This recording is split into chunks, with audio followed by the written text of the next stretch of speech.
عليكم ورحمة الله وبركاته. الحمد لله رب العالمين والصلاة والسلام على رسوله الكريم وعلى آله وصحبه أجمعين. আজকে দর্শে আমরা দেখব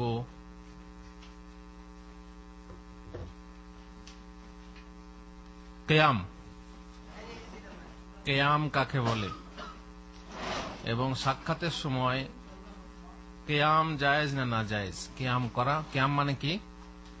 ওঠা, দাঁড়ানো। কিয়াম মানে দাঁড়ানো। কিয়াম এটা আল্লাহর জন্য একটা ইবাদত। যেমন নামাজে কিয়াম হচ্ছে রুকুন, তাই না? আর আল্লাযিনা ইয়াযকুরুনাল্লাহা কিয়ামান ওয়া কুউদান, দাঁড়িয়ে বসে আল্লাহর ইবাদত করা হয়। ওয়া কুমু লিল্লাহি কানিতিন। তো এইভাবে আল্লাহ তাআলার জন্য সবিনয় চিত্তে, একাগ্র চিত্তে দণ্ডায়মান হওয়া, এটা হচ্ছে কিয়াম। এই জন্যে আমরা কোন সৃষ্টির সামনে ওই রকম দণ্ডায়মান হতে পারি না, দাঁড়াতে পারি না, যেমন আল্লাহর জন্য দাঁড়াতে হয় বিনয় সহকারে।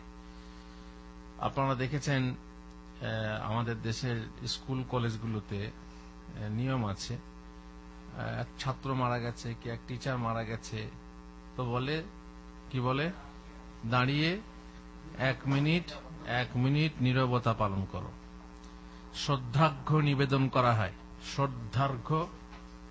নিবেদন করা হয়, তো এই কিয়াম, যে কিয়াম আল্লাহর জন্য, সেই কিয়াম সৃষ্টির জন্য না। আমাদের আজকের যে বিষয়, আলোচ্য বিষয়, সেটা হচ্ছে যে কোনো মানুষ এলো, সেই মানুষের জন্য কিয়াম করা, এটা কি শরীয়তে বৈধ না অবৈধ?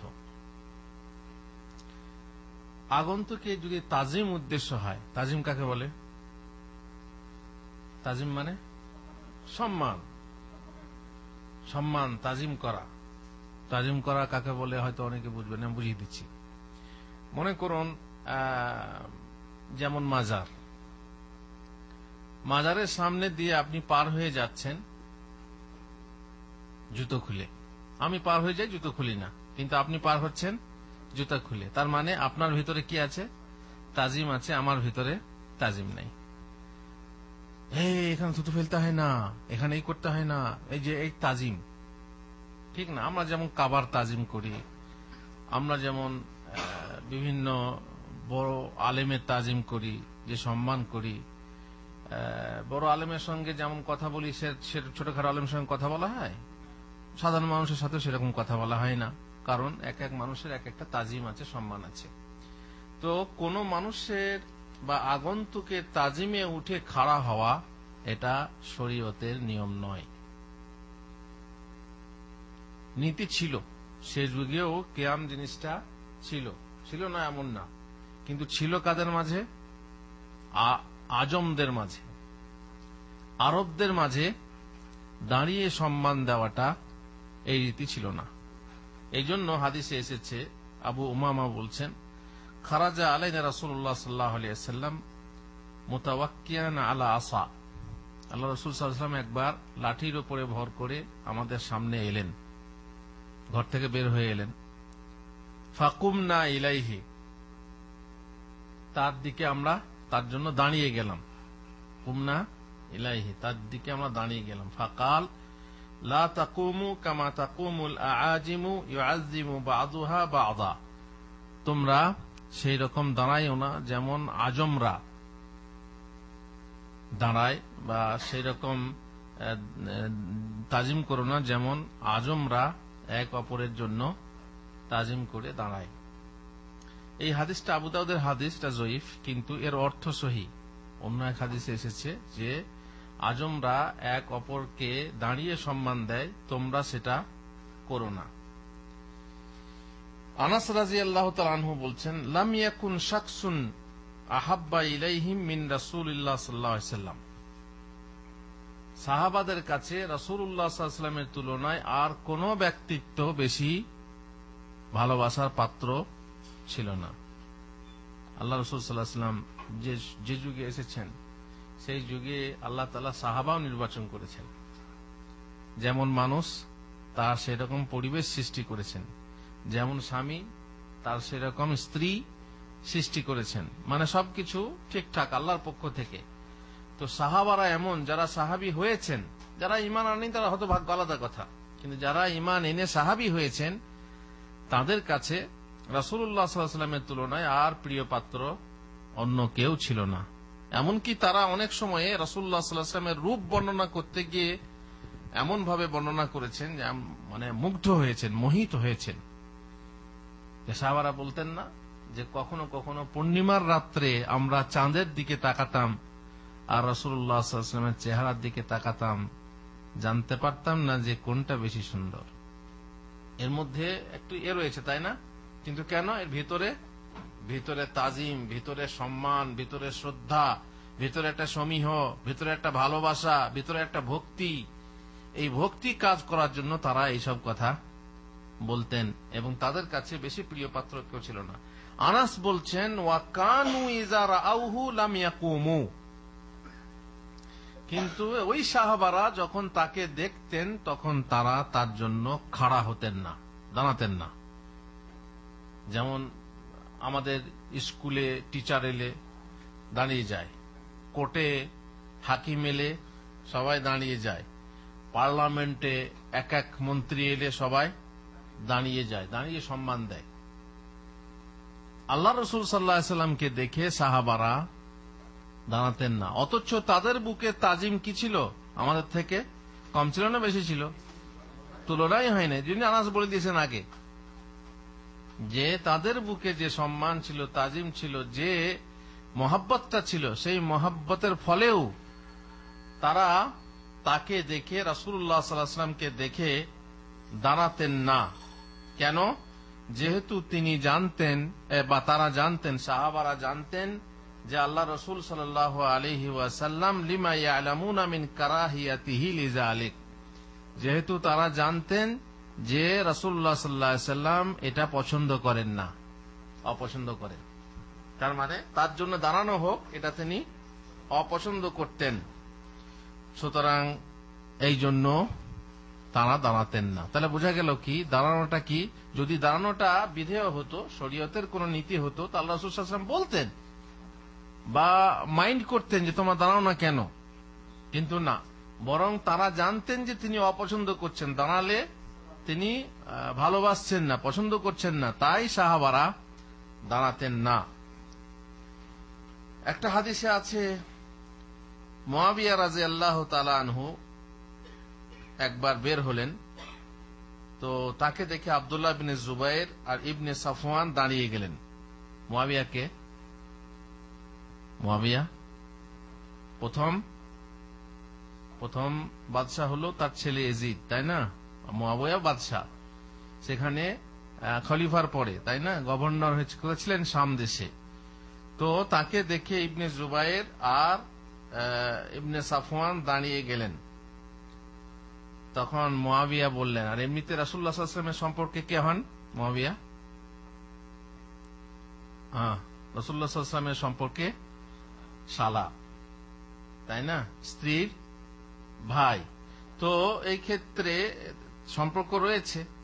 তো তিনি যখন তাদের সামনে এলেন তখন দাঁড়িয়ে গেলেন।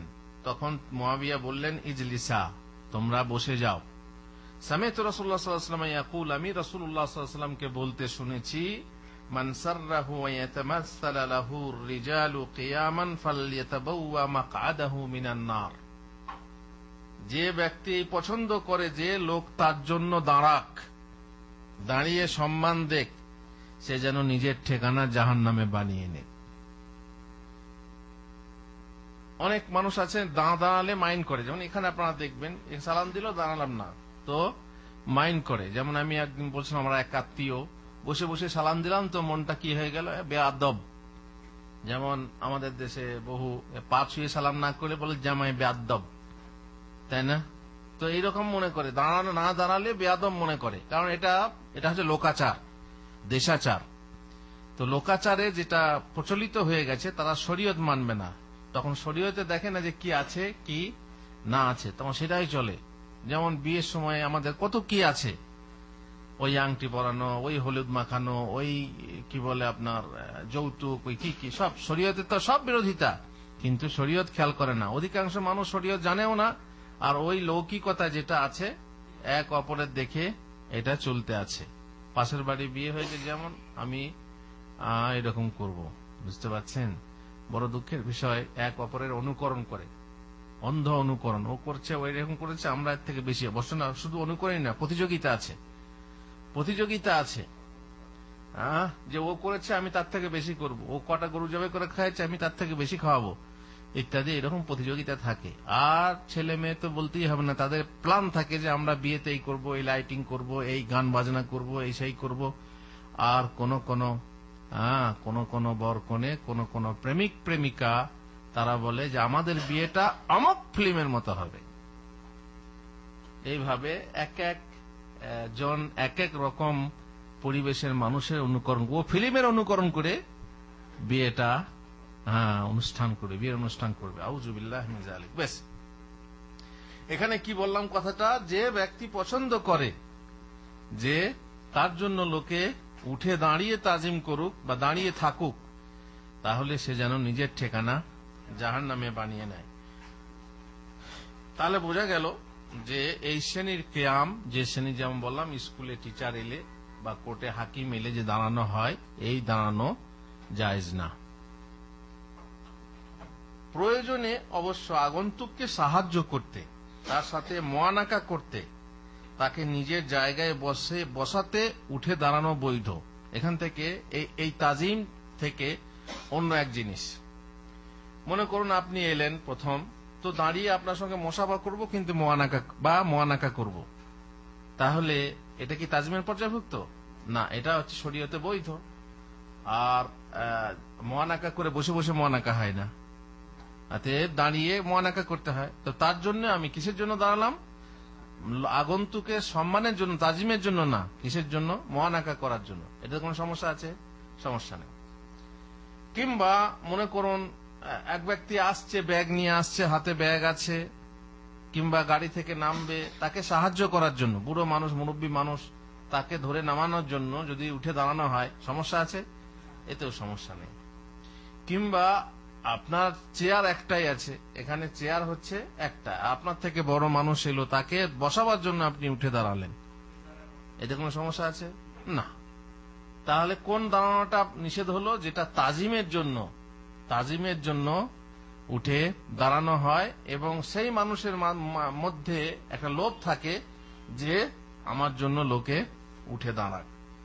রাসূল সাল্লাল্লাহু আলাইহি ওয়াসাল্লামের কন্যা ফাতেমা তার নিকট এলে তিনি তার প্রতি উঠে গিয়ে তার হাত ধরতেন, মুসাফা করতেন, তাকে চুমা দিতেন এবং নিজের আসনে তাকে বসাতেন। কে? মেয়ে। আল্লাহু আকবার। কারণ একমাত্র মেয়ে ফাতেমা বেঁচে ছিলেন, বাকি সব মারা গেছেন। তো মা ফাতেমার প্রতি, অনেকে আবার মা ফাতেমা বললে অনেকের আবার চুলকানি হয়, নবীর স্ত্রীরা হচ্ছে মা, তো তাদের মেয়েরা কেন মা হবে? তাহলে কি বোন বলবে? নবীর স্ত্রীরা মা, নবীর স্ত্রীরা মা মানে তোমার মায়ের মতো তো নয়। তোমার মায়ের সাথে পর্দা আছে? পর্দা নাই, কিন্তু নবীর স্ত্রীদের সঙ্গে পর্দা আছে না? নেই, আছে। ওয়াইজা সাআলতুমুহুন্না মাতাআন ফাসআলুহুন্না মিন ওয়ারাই হিজাব। নবীর স্ত্রীদের সঙ্গে দেখা সাক্ষাৎ করা যাবে না, নির্জনতা অবলম্বন করা যাবে না। যদিও মা, তাদের সঙ্গে বিবাহ শাদী হারাম ছিল, এক শ্রেণীর মা, কিন্তু নিজের মায়ের মতো না। তো বলেই তারা মা, বলেই যে তার মেয়ে বোন হবে তা না, বরং সম্মানের খাতিরে আমরা মা বলে থাকি। মা ফাতেমা, মা আসিয়া, মা মারিয়াম বলি না, সম্মানের খাতিরে আমরা মা বলে থাকি। শাশুড়ি আম্মা, শাশুড়িকেও আমরা মা বলে থাকি। তো ফাতেমা এলে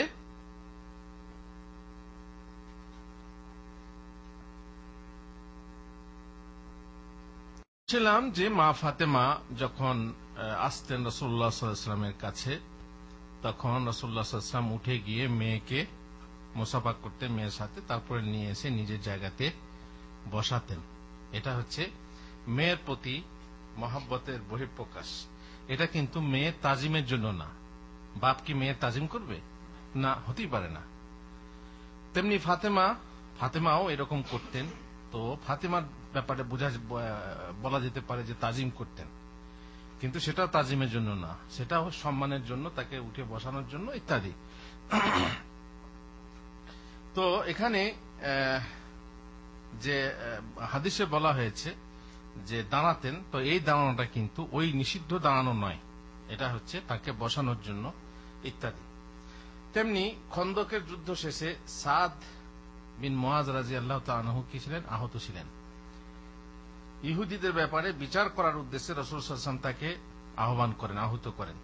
তাই তিনি এক গাধার পিঠে আরোহণ করে যখন তার নিকট পৌঁছলেন, রাসূলুল্লাহ সাল্লাল্লাহু আলাইহি ওয়াসাল্লামের নিকট পৌঁছলেন, তখন বললেন কুমু ইলা সাইয়্যিদিকুম। তার মানে তিনি আনসার গোত্রের সর্দার ছিলেন। তিনি বললেন তোমাদের সর্দারের জন্য দাঁড়াও। কুমু লে নয়, কুমু ইলা, তার মানে তোমরা তোমাদের সর্দারের প্রতি উঠো এবং ওকে নামাও। কোন কোন বর্ণনায় আছে ওকে নামাও, তার মানে গাধার পিঠে বসে আছেন আর এমনিতে আহত ছিলেন, তো ওকে নামাও। সুতরাং সাহাবা উঠে গিয়ে তাকে গাধা থেকে নামিয়েছিলেন। তো এখানেও কিন্তু তাজিমের এখান থেকে ওরা দলিল, যারা বিদাতি, যারা কিয়াম করে, বিশেষ করে দরুদে কিয়াম করে, তারা এইসব হাদিস থেকে, এই যে ফাতেমার হাদিস, তারপরে এই যে সাদের হাদিস, এর থেকে দলিল নিয়ে বলে দেখো কিয়াম, ওয়াহাবিরা শোনো কিয়াম করা জায়েজ কি না। তো যখন জায়েজ করব বলবে তখন তো দলিল এখান সেখান থেকে অনেক দলিল বেরিয়ে যাবে। যেখানে দলিলের সাথ নেই, সেই খিদে যেমন থাকে, যখন কাউকে খিদে লাগে তখন সে সব জায়গাতে কি জিজ্ঞেস করেন 2 যুক্ত 2 কত, তো বলবে 4টা রুটি। তো এরকম আর কি, যাদের দলিল নেই তারা বিভিন্ন ভাবে আঁচড় দিয়ে দলিল বের করে আনবে, কিন্তু এগুলোতে দলিল নেই। সাহাবী কাব বিন মালিক নাম শুনেছেন আপনারা? তাবুক যুদ্ধে শরীক না হলে রাসূলুল্লাহ সাল্লাল্লাহু আলাইহি ওয়াসাল্লাম তার সঙ্গে বয়কট করে। এমন বয়কট, আহা, সে এক করুণ কাহিনী। রাসূলুল্লাহ সাল্লাল্লাহু আলাইহি ওয়াসাল্লামের সাথে তার মহব্বত ছিল, কিন্তু ওই যে দুনিয়ার মহব্বতে ফল পেকেছিল, সেই ফল ছেড়ে তিনি আর যেতে গড়িমসি করেছিলেন, এই যাব পরে যাব করতে করতে আর যাননি। পরে কিছু লোক ছিল, মুনাফিকরা বা অন্য লোকরা ছিল, তারা মিথ্যা ওজর পেশ করে বেঁচে গেল, কিন্তু ইনি বললেন আমি মিথ্যা কথা বলবো না। সালাহ 3 জন ছিলেন, তাদের মধ্যে ইনি একজন কাব। খুব কঠিন অবস্থা, বয়কট করলেন। মুসলমানরা তার সঙ্গে কথা বলতেন না, এমনকি তার স্ত্রীকেও বলা হলো তুমি মায়ের ঘর চলে যাও। আর কাব বিন মালিক তিনি মসজিদে আসতেন, রাসূলুল্লাহ সাল্লাল্লাহু আলাইহি ওয়াসাল্লামের দিকে তাকাতেন আর উনি মুখ ঘুরিয়ে নিতেন। কিন্তু কাব যখনই অন্যদিকে তাকাতেন, রাসূলুল্লাহ সাল্লাল্লাহু আলাইহি ওয়াসাল্লাম তার দিকে তাকিয়ে দেখতেন। আহা, কি মানে মহব্বতের যে একটা পরিবেশ। তার মন যে এত দগ্ধ হয়েছিল যে আমি এত বড় ভুল করেছি, রাসূলুল্লাহ সাল্লাল্লাহু আলাইহি ওয়াসাল্লাম কথা বলেন না, মুসলমানরা কেউ কথা বলে না, সালাম দিলে উত্তর দেয় না। এইভাবে দগ্ধ হয়ে হয়ে যখন তওবা আসে, সূরা তওবাতে আছে, ইয়াতাজিরুনা যে পারা আছে, সেই পারার থেকে ওদের কথা আছে, ওয়ালা সালাসাতিল লাযিনা খুল্লিফু, এখান থেকে ঘটনা বর্ণনা করা হয়েছে। তওবা যখন এলো তখন সবাই আনন্দিত। তো কাব বিন মালিককে ডাকা হলো, তিনি যখন এলেন তখন তার সুসংবাদ নিয়ে তালহা নামক সাহাবী, যে তোমার জন্য তওবা অবতীর্ণ হয়েছে, ছুটে গিয়ে কি করলেন, দাঁড়িয়ে গিয়ে তার কাছে সুসংবাদ দিলেন। তো এটা কি তাজিমের জন্য? না, অতএব এখানেও কিয়ামের দলিল নেই। বোঝা গেল কি, যে দলিলগুলো আছে দাঁড়ানোর দলিল, সেইগুলো কিন্তু তাজিমের উদ্দেশ্যে দাঁড়ানো নয়। অতএব আপনি যদি দরুদ পড়েন, একজন হুজুর বক্তৃতা করছে যে আল্লাহ তাআলা বলছেন ইন্নাল্লাহা ওয়া মালাইকাতাহু ইউসাল্লুনা আলান নবী ইয়া আইয়ুহাল্লাযীনা আমানু সাল্লু আলাইহি ওয়া সাল্লিমু তাসলিমা। আল্লাহ বলছেন তোমরা দরুদ পড়ো। অতএব যদি দরুদ যেভাবেই পড়ো, যেভাবেই দরুদ হোক দরুদ পড়ো, দাঁড়িয়ে হোক দরুদ পড়ো, বসে হোক দরুদ পড়ো, শুয়ে হোক দরুদ পড়ো। আর এখানে কোরআনে কি বলা হয়েছে, যেভাবে হোক দরুদ, একটা পদ্ধতি আছে। দরুদ পড়ার পদ্ধতি যদি বর্ণনা না হয়, তাহলে আপনি সেই পদ্ধতি নিজের পক্ষ থেকে কি করে করতে পারেন? আমরা বলছি না দাঁড়িয়ে দরুদ পড়া নিষেধ, আমরা বলছি না শুয়ে দরুদ পড়া নিষেধ, আমরা বলছি না বসে দরুদ পড়া নিষেধ, আমরা কি বলছি? দরুদের জন্য দাঁড়ানো নিষেধ। আপনি দাঁড়িয়ে আছেন বলতে পারেন না সাল্লাল্লাহু আলাইহি সাল্লাম, কিংবা আল্লাহুম্মা সাল্লি আলা মুহাম্মদ বলতে পারেন। আপনি বসে আছেন বলতে পারেন, শুয়ে আছেন বলতে পারেন। কিন্তু আপনি বসে আছেন আর যদি মনে করেন আমি দরুদ পড়বো, অর্থাৎ দরুদ পড়ে শুতে হয়, শুয়ে শুয়ে দরুদ পড়তে হয়, তাহলে কি বলা হবে? এটা কি কোরআন বলছে যেমন ভাবে হোক দরুদ পড়ো? আরে যেমন ভাবে আমরা তো বলছি, কিন্তু তুমি যদি মনে করো যে দরুদ পড়ার জন্য দাঁড়াতে হয়। মুশকিল হচ্ছে কি, ওরা যখন মিলাদ পড়ে সেই মিলাদে বিশেষ করে কিয়াম করে, সেই মিলাদে কিয়াম করে। একজন হুজুর ঠাট্টা করছে ওয়াহাবির সাথে, বলছে সে বলে কিয়াম হারাম, কিয়াম হারাম, কিয়াম হারাম। তো একদিন চায়ের দোকানে বসে দুজন চা খেলাম, বসে আছি, তারপরে সে উঠে যাচ্ছে, আমি তখন বলছি কি কিয়াম হারাম, কিয়াম হারাম, উঠছো কেন, দাঁড়াচ্ছ কেন? এটা হলো কথা? উদর পিন্ডি বুদর গারে কার সাথে কি? হ্যাঁ, দাঁড়ানো হারাম মানে কি? আপনি উঠে দাঁড়াবেন সেটা হারাম বলা হচ্ছে? ভারী সমস্যা। মানে অপর পক্ষকে দমন করার জন্য যে যা পারে যেভাবে যুক্তি খাড়া করে। তো কিয়াম হারাম, তো তুমি কিয়াম করছো কেন? আরে সে কিয়ামের কথা বলা হচ্ছে না, বিশেষ করে দরুদের জন্য কিয়াম। যেমন আল্লাহ ছাড়া কারোর জন্য ঝোঁকা হারাম, তাই না? আল্লাহ ছাড়া কারোর জন্য ঝোঁকা হারাম। আপনার কলমটা যদি পকেট থেকে পড়ে যায়, কিংবা পকেট থেকে টাকা পড়ে যায়, আপনি ঝুঁকবেন না? টাকার জন্য ঝুঁকবেন না, কলমের জন্য ঝুঁকবেন না? এটা হারাম। তো এর সাথে ওর সম্পর্ক, হ্যাঁ, খেতে মাঠে কাজ করতে গিয়ে ঝুঁকা হয় না? এই তো ভারী মুশকিল। আল্লাহ ছাড়া অন্যের নামে অন্যের জন্য জবাই করা কি শিরক। এখন আপনার মেহমান এলো, আপনার জামাই এলো, আপনার শ্বশুর এলো, জবাই করবেন না নাকি? এটাও শিরক। এটার সাথে ওটা সম্পর্ক কি? কিন্তু ওরা খালি নিজেদেরটাকে প্রমাণ করার জন্য, চালানোর জন্য ওইসব ধানাই পানাই করে, খালি ধানাই পানাই করে। মিলাদে কোন কোন জায়গাতে চেয়ার খালি রাখা হয়।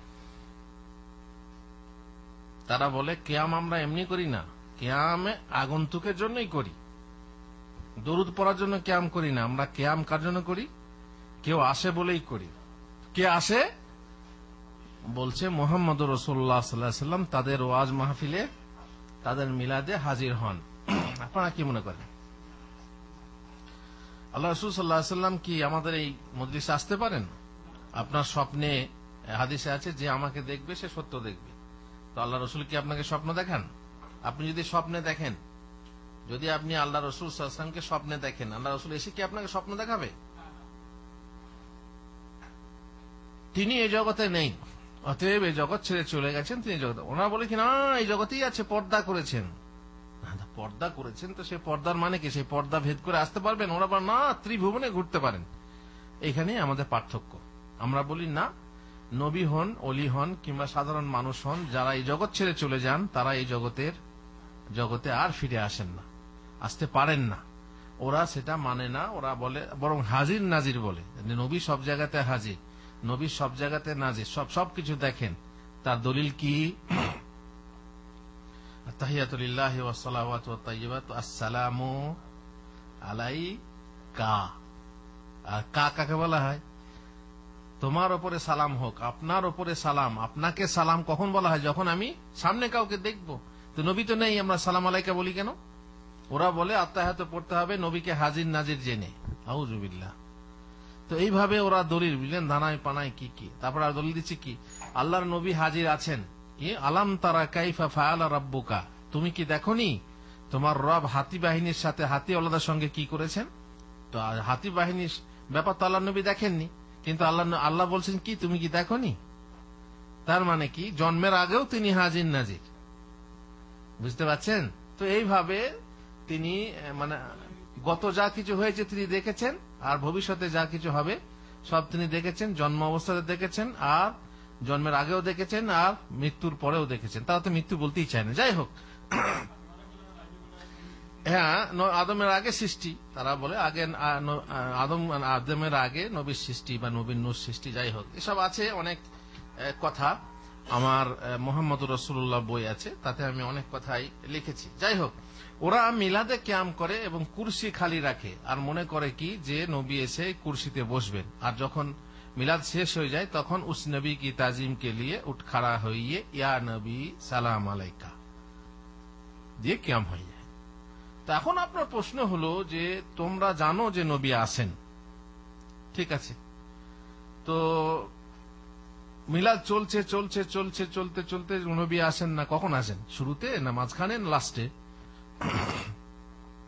কখন নবী আসেন? তাদেরকে আপনি জিজ্ঞেস করেন যে নবী কখন আসেন, তো নিশ্চয়ই তাদের জবাব নেই, হয়তো বলবে শেষকালে। আর এই জন্যই আমরা, মানে একটা লোক এসে বসে গেল, বসে গেলে তারপরে কি দাঁড়াতে হবে তার জন্য, নাকি আসার সঙ্গে সঙ্গে দাঁড়াতে হবে? তাহলে আসার সঙ্গে সঙ্গে দাঁড়াতে হলে নিশ্চয়ই নবী সাল্লাল্লাহু আলাইহি সাল্লাম তাদের ওয়াজ মাহফিল বা মিলাদের শেষে আসেন, তার মানে তাদের মিলাদে তাহলে হাজির হন না, থাকেন না, তাদের মিলাদ হচ্ছে বিদাত, এই জন্য থাকেন না, তাই না? আর যদি জানতে পারেন যে আল্লাহ নবী মিলাদের শুরুতে আসেন কি মাঝখানে আসেন, তাহলে তখনই দাঁড়ানো উচিত। আর এ গায়েবের খবর তাদের কাছেও জানা নেই, অনুমানে আন্দাজে শেষকালে দাঁড়ায় নবীর তাজিমের জন্য। তো এই দাঁড়ানোটা হচ্ছে বিদাত। আমরা কেন বলছি যে দরুদ পড়ার জন্য দাঁড়ানো হচ্ছে বিদাত, দাঁড়িয়ে দরুদ পড়া বিদাত নয়। দুটো পার্থক্য বুঝতে পেরেছেন? আপনি দাঁড়িয়ে দরুদ পড়ুন সমস্যা নেই, বসে দরুদ পড়ুন সমস্যা নেই, শুয়ে দরুদ পড়ুন সমস্যা নেই, কিন্তু দরুদের জন্য দাঁড়ানো বিদাত, দরুদের জন্য শোয়া বিদাত, দরুদের জন্য বসা বিদাত। আপনি দাঁড়িয়ে আছেন, আপনি ভাবলেন যে আল্লাহ নবীর জন্য দরুদ পড়ব, বসতে হবে, তাহলে কি হয়ে গেল? বসাটাও বিদাত। শুধু কিয়ামই বিদাত কেন, শোয়াটাও বিদাত।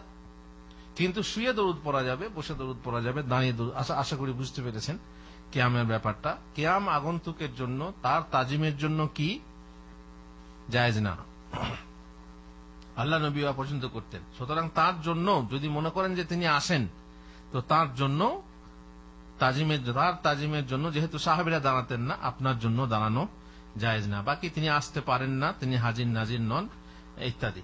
তো যাই হোক, আশা করি আমরা বুঝতে পারলাম। আর কোন মানুষকে সহযোগিতা করার জন্য উঠে দাঁড়ানো ওই নিষিদ্ধ দাঁড়ানোর পর্যায়ভুক্ত নয়। অতএব যখন কেউ আসবে তখন তার তাজিমে আপনি দাঁড়াবেন না, তার সঙ্গে মোয়ানাকা করার জন্য, তাকে বসাবার জন্য, তাকে সহযোগিতা করার জন্য উঠে হুজুর আসছেন ব্যাগটা ধরে নিলেন, সমস্যা নেই। কিন্তু আপনি তার তাজিম, আর তাজিম কেমন ভাবে বললাম, তাজিম যেমন স্কুলের টিচার, কলেজের টিচারকে দেখে দাঁড়িয়ে যেতে হয়, কোর্টে দাঁড়াতে হয়, এই হচ্ছে তাজিম। এইগুলি হচ্ছে নিষিদ্ধ, আল্লাহ রাসূল সাল্লাল্লাহু আলাইহি ওয়াসাল্লাম পছন্দ করতেন না। আল্লাহ তাআলা আমাদেরকে তৌফিক দেন যেন আমরা আমাদের সমাজকে এই শ্রেণীর বিদাত, শিরিক এবং হারাম কাজ থেকে মুক্ত করতে পারি। আল্লাহুম্মা আমিন। ওয়া সাল্লাল্লাহু আলা নবিয়িনা মুহাম্মদ ওয়া আলা আলিহি ওয়া সাহবিহি আজমাইন।